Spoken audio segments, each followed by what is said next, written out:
আসসালামু আলাইকুম সুপ্রিয় দর্শক শ্রোতা বন্ধুরা, আপনারা যে যেখান থেকে আমাদের এই ভিডিওটি দেখছেন সকলকে আন্তরিক শুভেচ্ছা জানিয়ে শুরু করছি আমাদের আজকের এই ভিডিও প্রোগ্রামটি। দেখতে পাচ্ছেন ক্যামেরার সামনে নিয়ে এসেছে এক সুন্দরী আপুকে, তার কথাগুলো আপনাদের সামনে তুলে ধরবো। চলুন শুনে আসা যাক এই আপুটির কথাগুলো। আসসালামু আলাইকুম আপু, ওয়ালাইকুম সালাম ভাইয়া। কেমন আছেন আপনি? আছে ভাইয়া, আল্লাহ রাখছে কোনমতে। আপনার নাম কি আপু? নুরি। কোথায় থাকেন নুরি আপু? এখন থাকি ঢাকা। ঢাকায়? জি। কার সাথে থাকেন? আম্মা আছে। আর আপনার স্বামী? ডিভোর্স হয়ে গেছে ভাই, নিশাপুর ডিভোর্স হয়ে গেছে। ডিভোর্স হয়ে গেল কেন? জি। ভালো না, নিশাকুর কামাই করে না, মারধর করে, অত্যাচার করে, খুব তো জ্বালা এখন যন্ত্রণা। ক্যামেরার সামনে কেন আসছেন? এখন প্রতিবেদনে এসেছে একটা ভালো মনের মানুষ হলে সত্যিকারে বিয়া শাদী করলে বয়স্ক কাছে এরকম দুমুঠো খাইতে পারলে আল্লাহর কাছে। এখন কেউ যদি বিয়ে করে তাহলে আপনি কি সত্যি বিয়ে বসবেন? সত্যি ভাই, যে যদি বিয়া শাদী করতে যোগাযোগ করে অবশ্যই আমি যোগাযোগ করি। যদি বলে যে ভিডিও কলে যোগাযোগ করব, হুম আমার হুম। মোবাইল আছে নষ্ট হয়ে গেছে, সে যদি ঠিক করে দেয় তো আমি ভিডিও কলে যোগাযোগ আপনার করব। ভিডিও ফোন নষ্ট হয়ে গেছে? হ্যাঁ, নষ্ট হইলো কিভাবে? ডিসপ্লে চলে গেছে ভাই। মানে কিভাবে নষ্ট হইলো?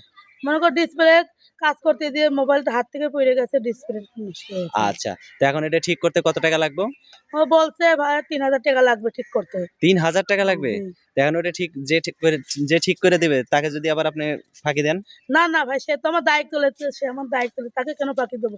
সে আমার পাশে এসে দাঁড়ায়, অবশ্যই তাকে ফাঁকি দেওয়া যায় না ভাই। আচ্ছা। তো আপনার ফোন নাম্বার দিবেন ভিডিওতে? হ্যাঁ, আমার নাম্বার মুখস্থ দিবেন। আছে?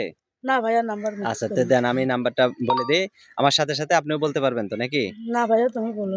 তা আমি বলি, আমার সাথে, সাথে আপনি বলেন। হ্যাঁ, বলো। 013 013 4 4 66 66 83 83 64 64 8। 8। এটা কার নাম্বার? এটা আমার। সত্যি আপনার? হ্যাঁ, আমার ভাইয়া। নাকি আবার ফোন দিলে আপনার জামাই না, ধরবে? না, না, না, না, এটা আপনিই আমার। ধরবেন? হ্যাঁ, আমি। আচ্ছা, আর কিছু কবেন? দর্শক ভাই, সত্যিকারের যে যোগাযোগ করো, সম্পর্ক রাখো। হুম। অবশ্যই কথাবার্তা নোংরা কথা বলবো না। বিয়া শাদী করতে চাইলে, গরিব মানুষ, বাবা নেই, ভাইটা ছিল, ভাইটা মরে গেছে, মাকে নিয়ে থাকে, একটা বাচ্চা নিয়ে খুব কষ্টের মধ্যে আছে। সত্যিকারে বিয়া শাদী করলে অবশ্যই কথাবার্তা বলবো। আচ্ছা ঠিক আছে আপু, ভালো থাকবেন, হ্যাঁ? আচ্ছা প্রিয় ভাইয়া, দর্শক তুমি ভালো। আপনারা ভালো থাকবেন। আজ এ পর্যন্তই। আল্লাহ হাফেজ।